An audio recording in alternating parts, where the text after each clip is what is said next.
시청자 여러분 안녕하십니까? 조직이 제대로 작동하기 위한 가장 중요한 지점이 무엇인가를 물으면 많은 사람이 인사를 꼽습니다. 흔히 인사가 만사라고 합니다. 오늘 뉴스 비하인드에서는 대구시의 인사에 대한 두 뉴스의 뒷면을 살펴보겠습니다. 그리고 토크와이드 코너에서는 이병홍 대구과학대 금융부동산과 교수로부터 하반기 대구 부동산 시장에 큰 리스크로 지목되는 역전세난의 위험성과 앞으로의 부동산 전망에 대해 들어보겠습니다. 시사톡톡 지금 시작합니다.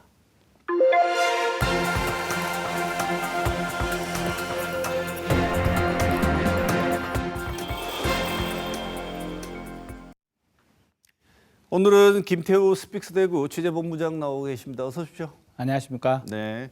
다음은 대구 MBC 이태우 기자입니다. 어서 오십시오. 안녕하십니까? 네. 오늘 뉴스 비하인드에서는 대구시의 인사와 관련한 두 가지 문제를 짚어보려고 합니다. 크게는 중앙정부도 그렇고 지방정부도 마찬가지로 가장 중요한 게 보통 인사라고 얘기를 하지 않습니까? 흔히 인사가 만사라고 하는데요. 요즘 대구시 인사가 고개를 갸우뚱하게 하는 일들이 좀 있다고 하는데 먼저 이태우 기자. 네. 대구시가 서울에서 운영하고 있는 서울본부 인사를 두고 여러 말이 있다고 합니다. 어떤 얘기죠? 네, 먼저 대구시 서울본부가 뭔지 이렇게 의아해 하시는 분들이 있을 듯합니다. 대구시가 중앙기관과의 서로 협의를 위해서 2004년에 사무소 형태로 만들었는데 2011년에 본부로 격상해서 지금까지 운영하고 있습니다. 하는 일은 대구시의 현안을 중앙정부 그리고 국회와 협의하고 조정하는 일들을 합니다. 그런데 지금 대구 서울본부를 두고 말이 나오는 것은 이 직원들의 채용 행태 때문입니다. 홍준표 시장이 지난해 7월 대구 본부에 근무를 하던 8명을 서울본부에 근무를 하던 8명을 모두 대구 등으로 발령을 내고 그 자리를 어공들로만 채웠습니다. 공채로 뽑힌 정식 공무원 대신에 임기제 공무원들로만으로 그 자리를 모두 채웠다는 이야기입니다. 그래서 서울본부는 지금 별정직과 일반 임기제 그리고 전문 임기제 공무원들로만 운영이 되고 있습니다. 네, 전임 권영진 대구시장은 홍준표 시장하고 다르게 이 어공들이 아니고 늘공, 다시 말하면 그냥 우리가 아는 평범한 그 공무원들로 이 서울본부를 운영했다고 하는데요. 홍준표 시장은 왜 이런 좀 다소 특이한 방식을 사용하고 있습니까? 근데 그 홍준표 시장이 그 자신과 인연을 맺었던 사람들을 채용하기 위해서 일반직 공무원들은 모두 빼고 단체장 재량으로 뽑을 수 있는 임기제 공무원들로 교체한 것으로 보입니다. 서울본부는 본부장을 포함해서 9명이 지금 근무를 하고 있습니다. 이 가운데 본부장은 공개 채용을 해서 모집을 했는데 합격된 사람이 홍 시장 국회의원 시절 비서관이었습니다. 또 채용 공고 없이 뽑았던 별정직 한 명은 2021년 홍 시장 대선 후보 경선 캠프에서 조직 본부장을 맡았던 이력이 있었습니다. 이뿐만 아닙니다. 홍 시장 당대표 시절에 인연을 맺었던 국민의힘 당직자 2명은 전문 임기제 공무원으로 특별 채용이 돼서 서울본부에 근무를 하고 있습니다. 이런 방식으로 서울본부를 임기제 공무원으로 교체한 것은 시정 업무의 연속성보다는 홍 시장 정치적 접근을 챙기려는 의도가 숨어 있다고 볼 수 있습니다. 네. 결국 그 대구시 서울본부가 전부 모두 임기제 공무원으로 채워졌다는 것은 전례 없던 일로 보이는데요. 이것을 또 다른 지자체들과 한번 비교해 볼 필요도 있는 것 같습니다. 이태우 기자, 다른 지자체와 비교해 보면 어떻습니까? 네, 결론부터 말씀을 드리자면 대구시는 아주 별난 조직을 운영하고 있는 겁니다. 부산은 16명으로 서울본부를 운영하고 있는데 이 가운데 10명이 일반직 공무원입니다. 광주도 서울본부 직원 8명 가운데 6명이 일반 공무원입니다. 부산시 공무원의 말씀을 한번 들어보시겠습니다. 돼 있는 게 제일 낫죠. 서울본부의 역할은 저희 뭐 대정부를 대응한다든지 국회 기밀한 협조관계 유지한다든지 대외적인 업무를 많이 하시는데 일반직 공무원들은 아무래도 인적 네트워크라든지 이런 것들이 이제 국회나 대정부나 이런 데 잘 형성이 안 돼 있어서 서울 본부든 사무소든 그 지자체가 운영하고 있는 것은 지자체가 필요하기 때문에 운영하고 있습니다. 그런데 직원 모두를 이런 임기제 공무원으로 채워놨다가 역시 임기제인 자치단체장이 물러나면 그 업무의 연속성을 보장하기 어렵습니다. 우르르 들어왔다가 모두 같이 나가는 그런 식입니다. 네, 지금 보면은 임기제 공무원으로 채운 것이지만 나름의 그래도 행정기관이 직원 뽑는데 그냥 무작위로 뽑았을 리는 없고요. 나름의 채용 근거를 엄격하게 만들어서 뽑았을 것 같고 홍준표 시장이 법을 어겨가면서까지 이런 일을 진행했을 것은 아니지 않겠습니까, 네네. 김 기자님? 네네. 그래서 어떤 근거로 이 일이 진행됐죠? 홍 시장이 취임하기 전에 서울 본부는 본부장 한 명만 임기제 공무원을 둘 수 있도록 돼 있었습니다. 그런데 홍 시장이 취임하면서 조례와 시행규칙을 모두 바꿔서 서울 본부 직원들을 임기제 공무원들로 채울 수 있도록 했습니다. 그 본부장은 물론 과장 3명까지도 그 임기제 공무원을 뽑을 수 있도록 한 거죠. 이렇게 하다 보니 지금 서울 본부는 간부 반, 직원 반으로 구성되는 기형적 조직으로 지금 변해있습니다. 하지만 그 대구시 관계자는 단체장 재량권 범위 안에서 인사를 했다고 지금 해명하고 있습니다. 네. 김태우 기자가 방금 그 대구시의 입장을 전해줬는데요. 그 홍준표 시장의 재량권으로 했다는 그런 이야기. 예, 그런 부분이 없지 않습니다. 대구시 의회가 동의를 해서 조례나 규칙을 바꿔줬기 때문입니다. 이런 부분에 대해서 시민단체가 좋지 않게 생각합니다.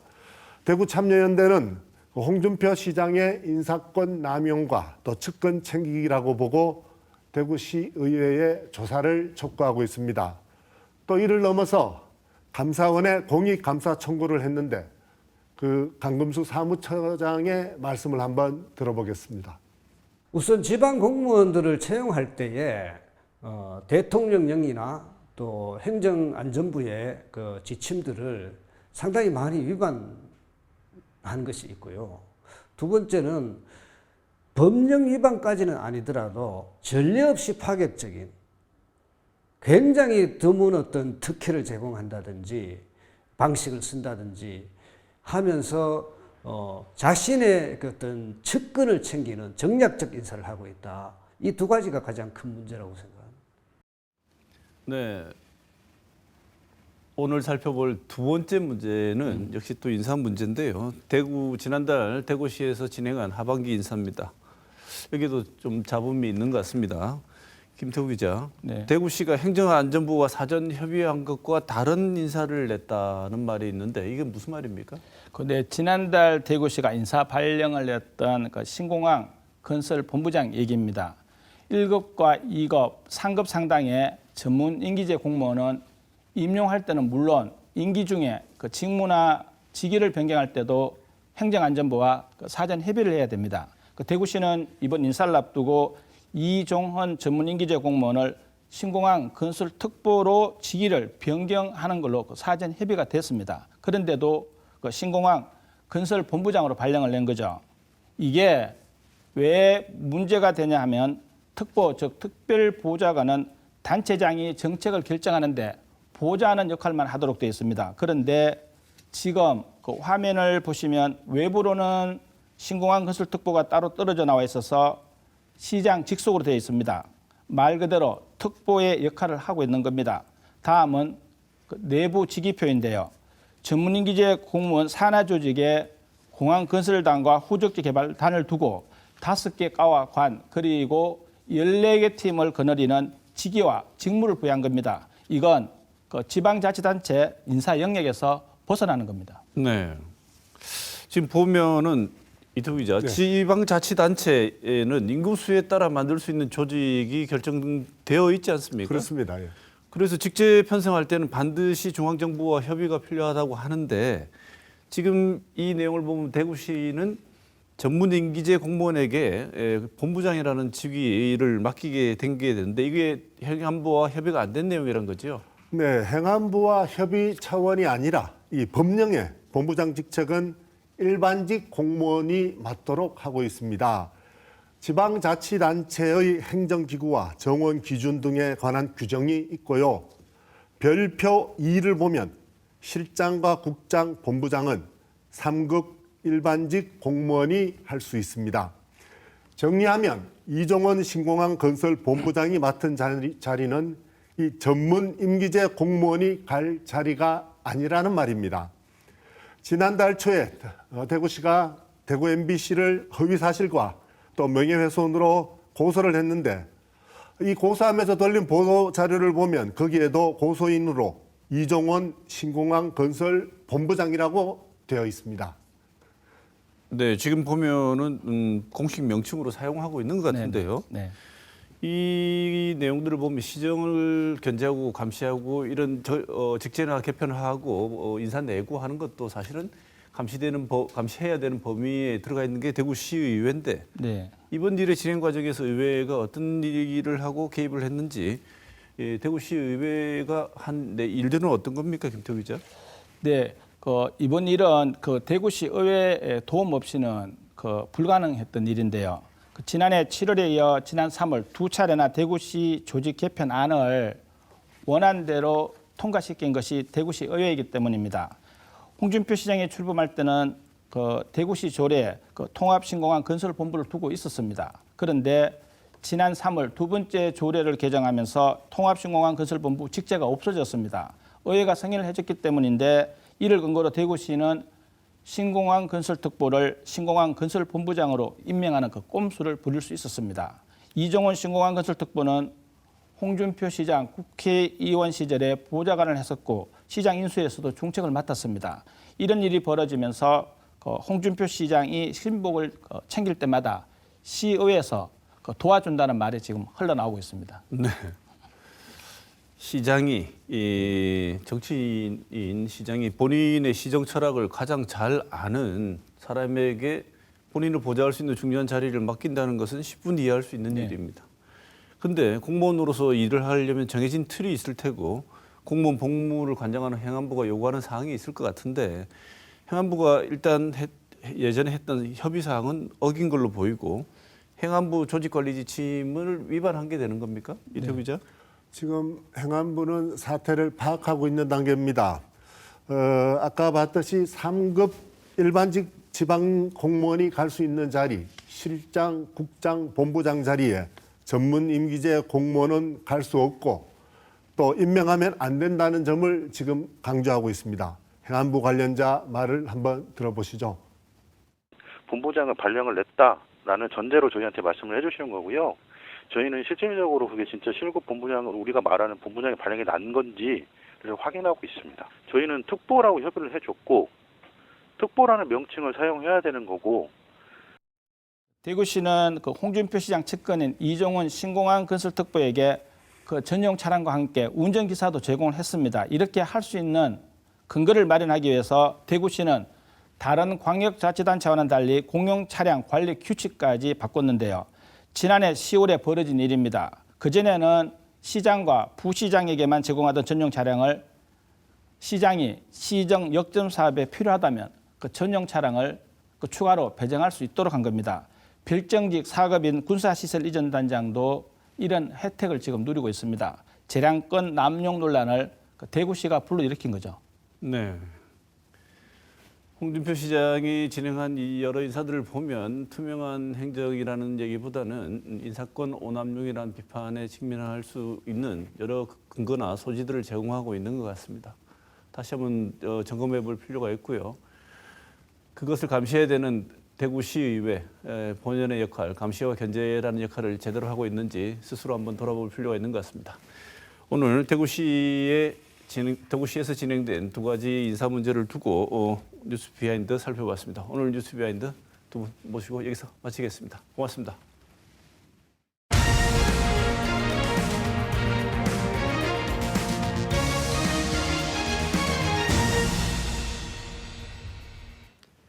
주택시장의 하락세로 올해 하반기부터 역전세 대란이 나타날 것이라는 우려가 계속 나오고 있습니다.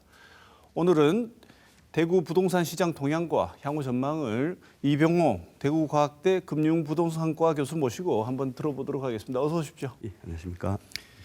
먼저 대구 부동산 시장 여러 보도에서 계속 지적되고 있습니다만 별로 좋지 않은 암울한 뉴스들이 많이 나오고 있습니다. 현재 상황 정리부터 한번 해주시죠. 예, 2008년 서브프라임 모기 사태 등으로 인해서 대구 지역의 미분양 아파트 숫자가 그 당시 21,560호까지 증가했던 시기가 바로 2009년도입니다. 2009년 이후 약 15년 만에 대구 지역의 부동산 시장에 빙하기가 찾아왔다. 저는 그렇게 판단하고 있습니다. 네. 실질적으로 저금리 등의 영향으로 전국의 부동산 시장이 호황을 누리고 있을 때 전국에서 가장 먼저 즉 2021년도 11월 달 이후로 하락세로 전환한 곳이 바로 대구 지역이고 네. 현재까지도 아파트 매매 가격이나 전세 가격이 하락폭이 가장 큰 도시 또한 이 대구 지역이다 이렇게 볼 수 있습니다. 네. 다른 지역보다 훨씬 빨리 그러니까 2021년에 이미 우리 지역은 하락세가 시작이 되어서 지금까지 맞습니다. 지속되고 있다는 예, 말씀이신데요. 그렇습니다. 네. 근데 서울 아파트는 일부 지역이긴 합니다만 실거래가가 상승하는 듯한 모습도 좀 나타나고 있다는데 그래서 일각에서 말하기는 이미 바닥을 짚고 약간 반등을 하고 있지 않느냐 이런 말씀하시는 분도 계시는 것 같습니다. 교수님 보시기는 어떻다고 보십니까?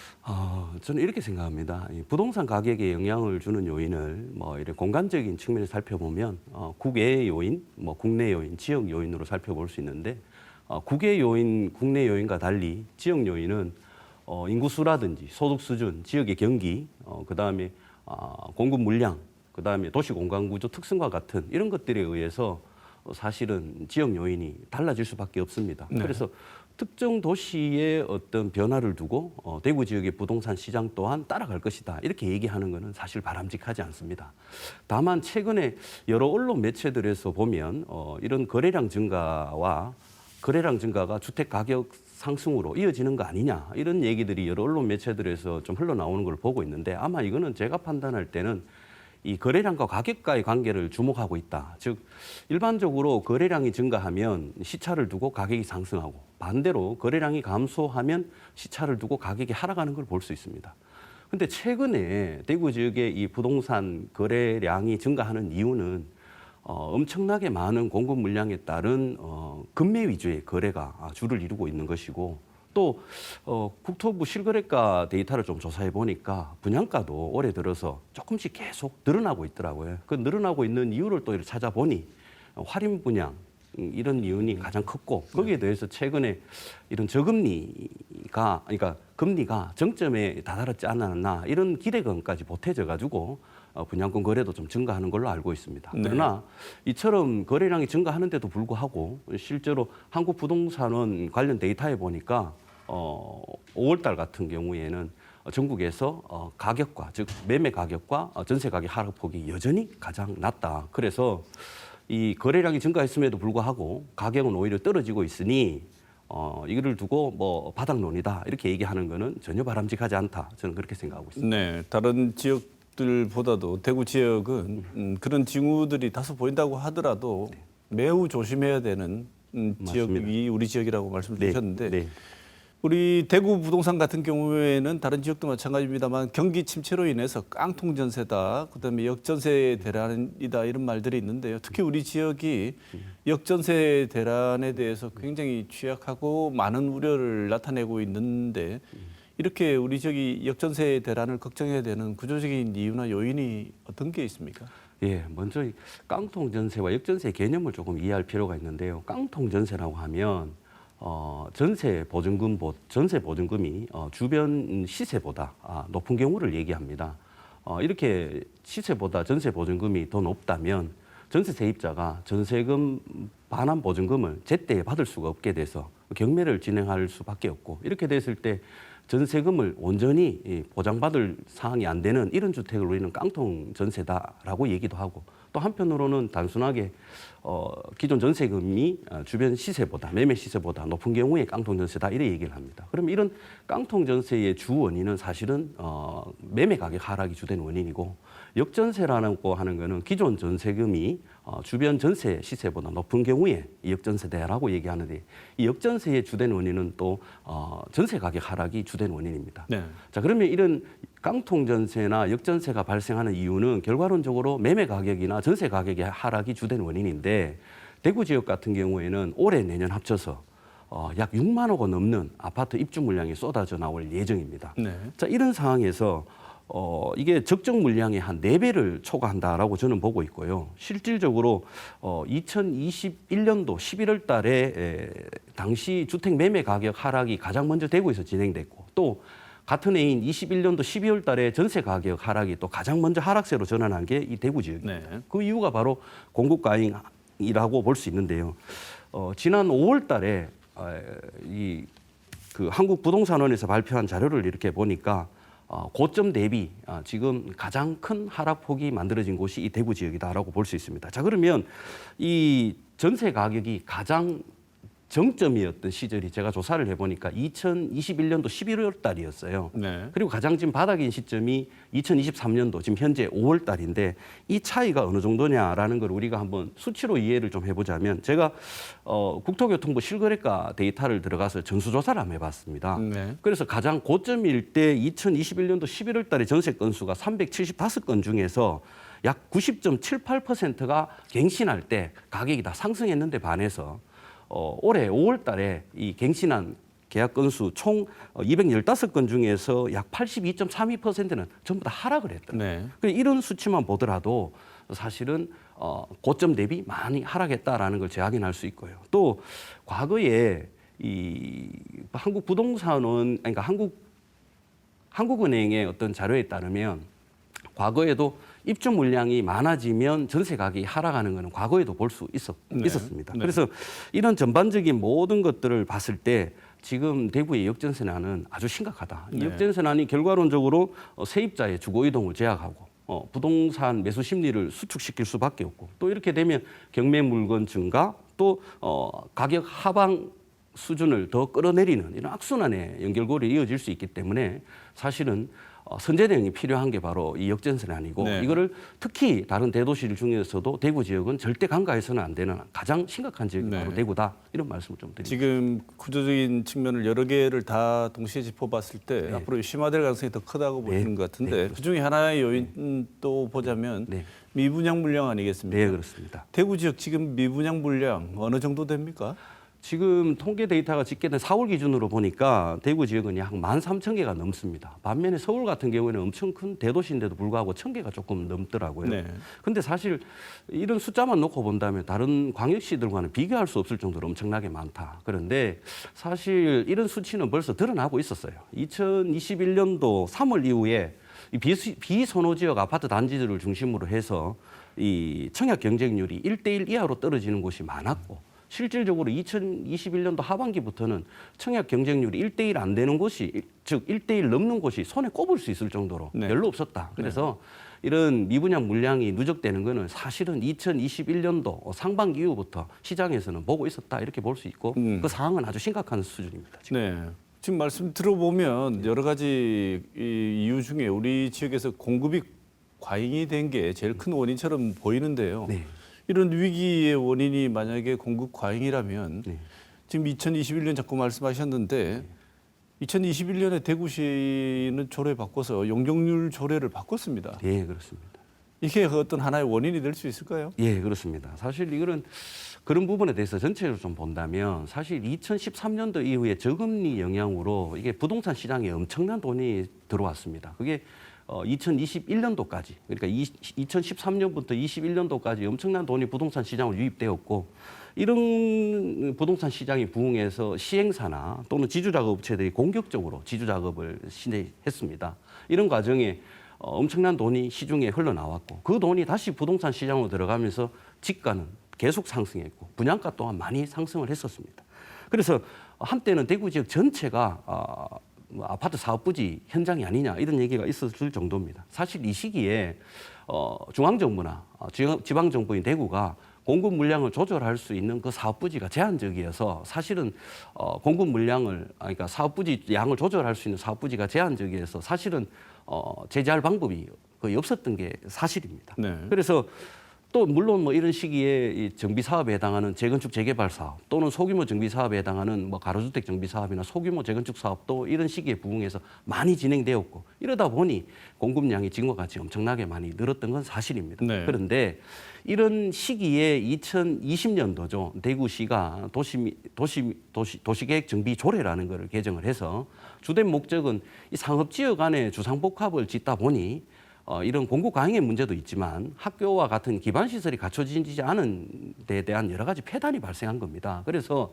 다른 몇 개 지자체에서 시행을 했고 그래서 대구시에서도 도시계획 조례를 개정하면서 단지 이 상업지역 지주들의 반발이 엄청 심했기 때문에 왜냐 그 개정 내용의 주요 골자는 상업지역에 주거용 부동산인 주상복합을 지으면 기존에는 최대 용적률을 1000% 이상 적용을 했는데 조례 개정 이후가 되면 용적률을 450% 이하로 낮추게 되는 겁니다. 그러면 사업성이 현저히 떨어지기 때문에 상업지역 지주들은 반대할 수밖에 없었고 이런 것들을 무마하는 과정에 2020년도 12월 달에 조례 개정을 하면서 2021년 5월 말까지 건축 심의를 신청한 사업 부지에 대해서는 구조례 적용한다는 경과 조치를 뒀습니다. 그래서 그러다 보니 조례 개정과 동시에 상업지역 지주들은 너나 할 것 없이 전부 다 대도로변의 상업지역에 주거용 부동산인 주상복합을 짓게 됐고 그게 결국은 현재의 어떤 입주 물량이나 또는 미분양 물량에 엄청난 많은 영향을 주고 있는 것 또한 사실입니다. 네, 중요한 요인으로 지적할 수 있다고 말씀하셨는데 그래서 대구시 올해 1월 말에 신규 주택 건설 사업 승인 전면 보류라는 초광수를 꺼냈습니다. 그래서 이제는 그러면 신규 주택 건설 사업 이제는 안 된다는 얘기죠. 예. 이 워낙 얼마나 다급하면 이런 조치까지 나왔겠습니까만 이 조치의 실효성, 그다음에 이 조치가 작동을 과연 지금 상황에서 어느 정도 효과를 낼 수 있을지 교수님 어떻게 보시는지? 사실 앞서 말씀드린 것처럼 올해와 내년에 입주 물량이 약 6만 호가 넘고 적정 물량의 4배가 초과하는 수준입니다. 더욱이 미분양 물량 또한 13,000호가 넘기 때문에 사실 다른 도시와 비교도 할 수 없을 정도로 공급 과잉입니다.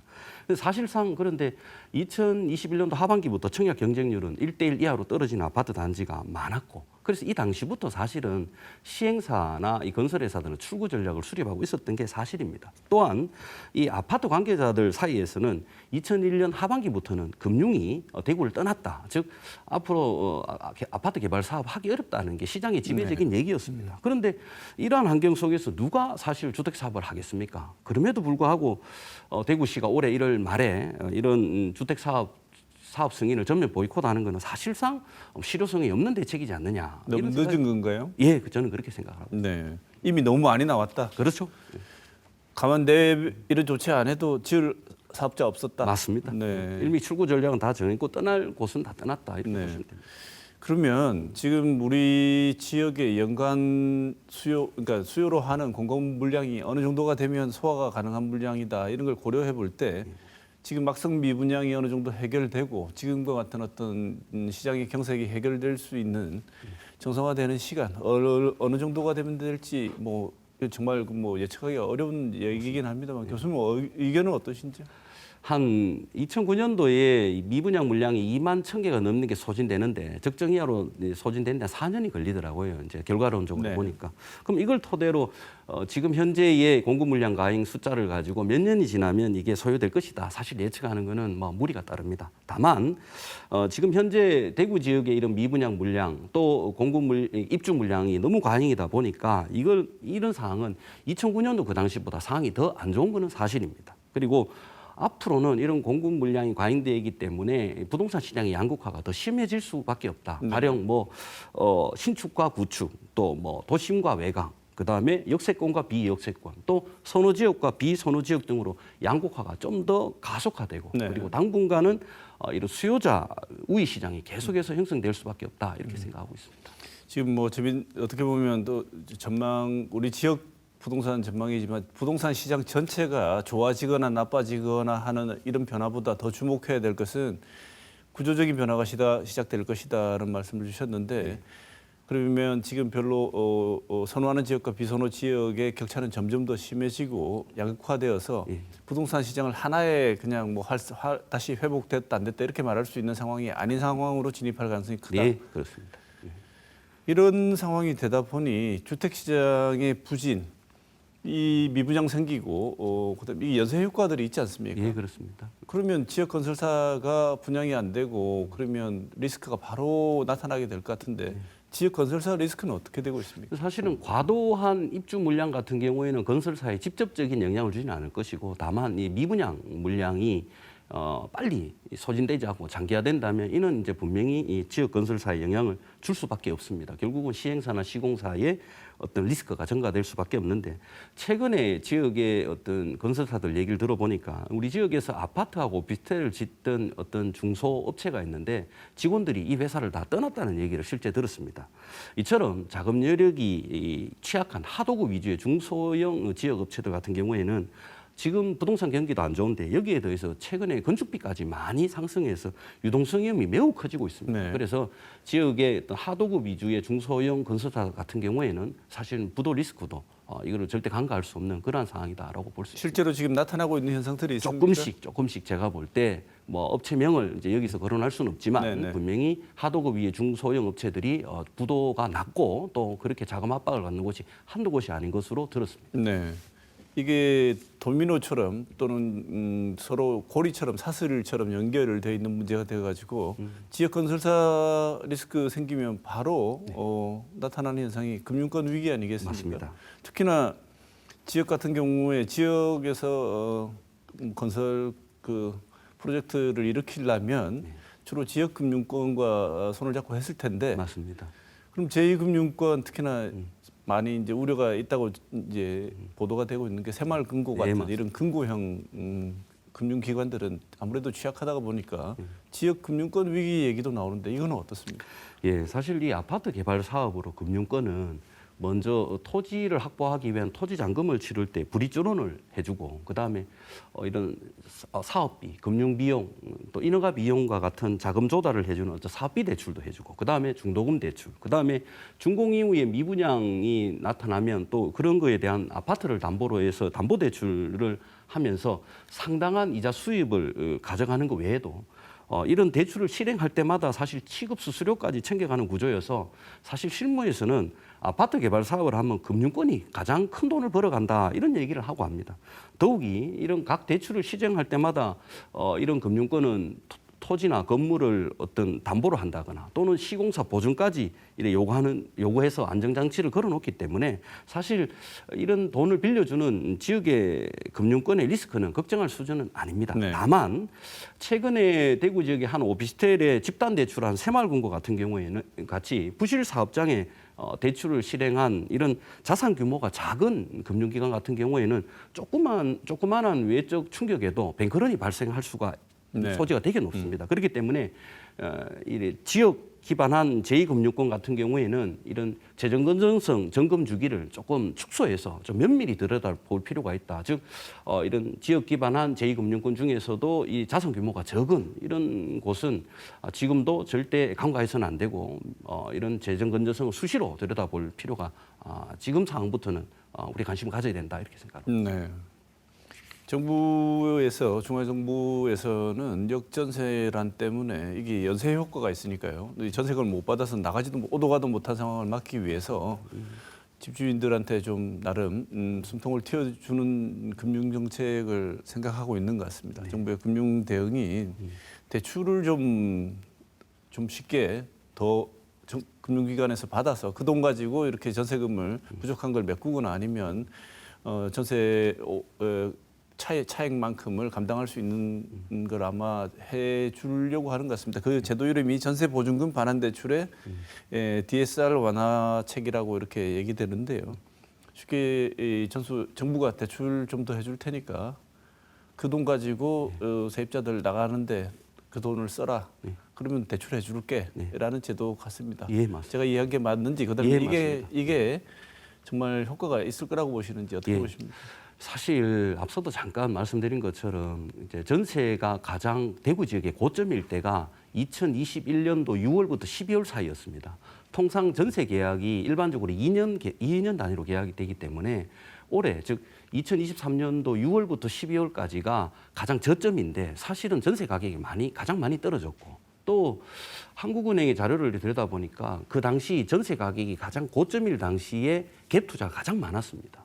그러면 무자본 갭 투자도 가장 많았는 시점이 가장 전세 가격이 고점이었고 지금 현재 전세 가격은 가장 많이 떨어졌고 근데 이 낙폭이 전국에서 대구가 가장 심합니다. 결과론적으로 이런 역전세난의 어떤 충격은 다른 어떤 도시들보다도 대구가 가장 심하다. 네. 그러면 대구의 입장에서 얘기한다면 지금과 같이 이런 역전세난을 그냥 방치한다면 사실은 이 엄청난 연쇄 반응을 일으켜서 부동산 시장을 그 빙하기가 더 오래 지속될 수밖에 없다. 고로 저의 관점에서는 지금 현재 정부가 이런 역전세로 인한 시장의 여러 가지 연쇄 부작용을 이해한다면 지금이라도 사실은 전세 보증금, 역전세난의 피해를 최소화한다는 측면에서 전세 보증금 반환 대출을 할 때 그 한정에서 DSR을 완화해 주는 것은 저는 바람직하다 이렇게 네. 생각을 드리고요.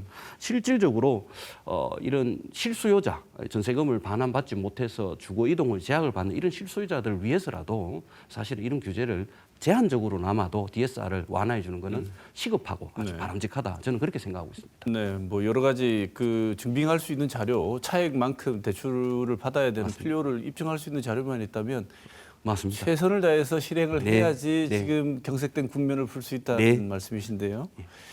이번에 이런 여러 가지 역전세, 그다음에 깡통 전세 이런 얘기들이 있으면서 전세 제도 자체에 대한 의문들, 네. 이것이 과연 바람직한 제도인가에 대해서 여러 가지 말들이 있었고요. 최근에 원희룡 국토부 장관 얘기도 이제 전세 제도란 건 수명이 끝나지 않았나 이런 얘기를 한 것 같습니다. 그래서 전세가 이제 이 집을 빌리고 하는 제도로서는 더 이상 기능을 못할 것 같다는 예상도 있고 한데 교수님 의견은 전세를 어떻게 보시는지? 사실 전세 제도라는 게 오랜 기간 무주택자가 주택을 구입할 수 있는 희망 사다리 역할을 톡톡히 했다라고 저는 생각하고 있습니다. 또한 지금과 같이 소득 양극화에 따른 주거 양극화가 심해진다면 실수요자들의 내 집 마련 기회는 줄어들 수밖에 없습니다.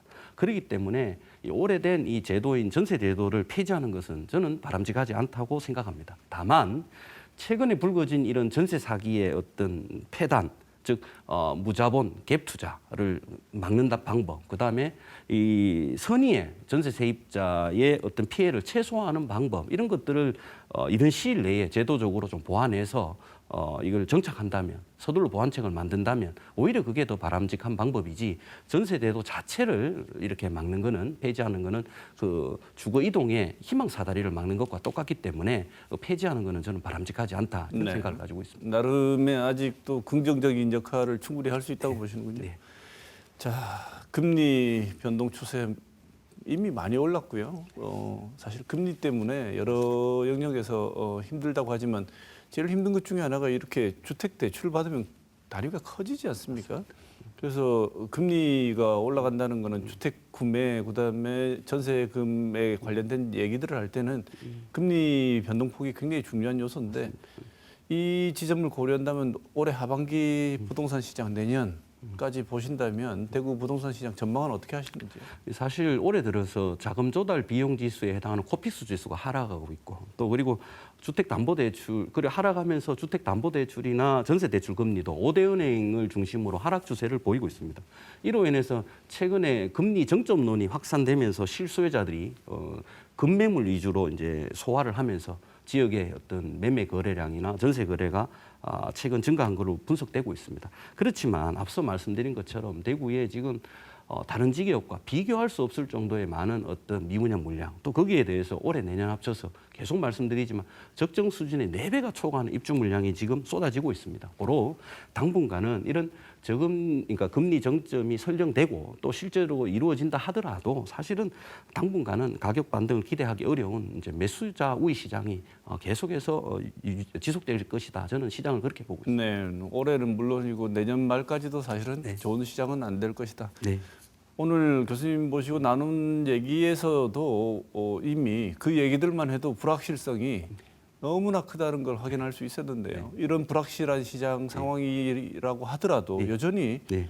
주택이 필요한 실구매 수요자는 있고요. 네. 세입자가 또 다른 주택으로 더 나은 주택이든 맞습니다. 자기 이 경제 사정에 맞춘 세입자의 이동 또 일어날 수밖에 없지 맞습니다. 않습니까? 이런 상황에서 실구매자 그리고 세입자들에게 조언을 해주신다면 끝으로 어떤 조언을 하시고 싶은지 말씀 듣고 오늘 마쳐야 될 것 같습니다. 예, 사실 실수요자에게는 다시 오지 않을 좋은 기회가 바로 지금이라고 저는 생각을 합니다.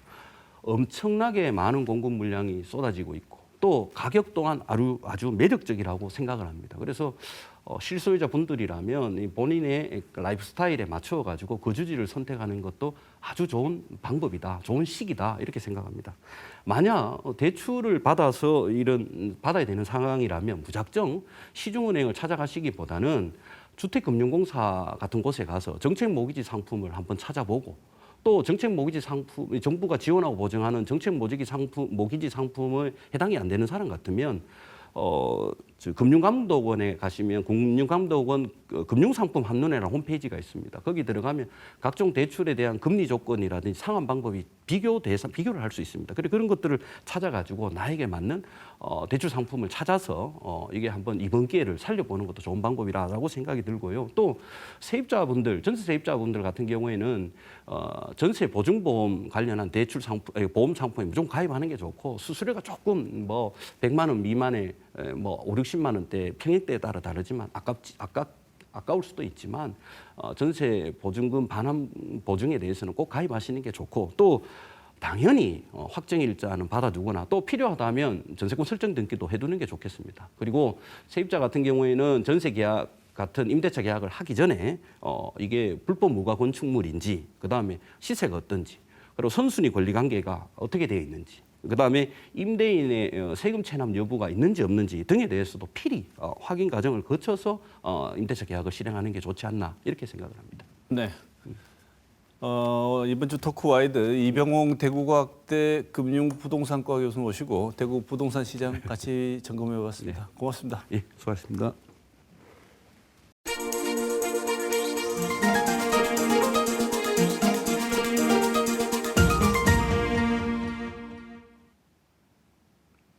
더불어민주당은 이래경 씨를 당 혁신위원장에 선임했습니다. 임명 직후 이 위원장이 천안함은 자폭이다, 코로나는 미국발이다 등 음모론성 주장을 비롯해 반미 성향과 우크라이나 전쟁 관련 러시아 옹호 발언 등을 이어온 사실이 재조명되면서 거친 논란이 일었고 9시간 만에 사퇴했습니다. 권칠승 민주당 수석 대변인은 천안함 함장에게 부하를 다 죽이고 무슨 낯짝으로 그런 얘기를 한 건지 어이가 없다고 했다가 공식 사과했습니다. 뇌피셜이라는 말이 있습니다. 뇌와 공식적인의 뜻을 가진 오피셜의 합성어인데 뇌에서만 나온 공식적인 생각이라는 의미로 자신만이 인정하는 의견이나 입장을 일컫는 데 쓰입니다.